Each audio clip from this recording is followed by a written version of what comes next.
Hello everyone, welcome back into this channel. So in this video I will like to show you the way how to remove a bookmarks on your home screen.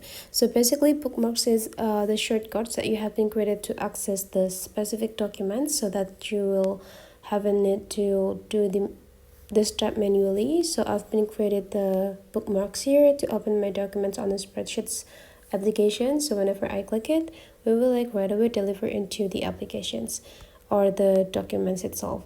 So if you or no longer need these shortcuts, or you already finished the task or the work with the documents, you can just remove it to help your home screen being organized again.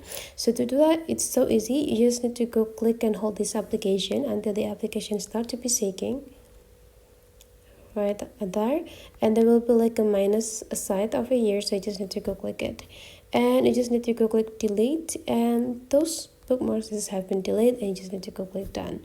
Now your home screen is already organized again.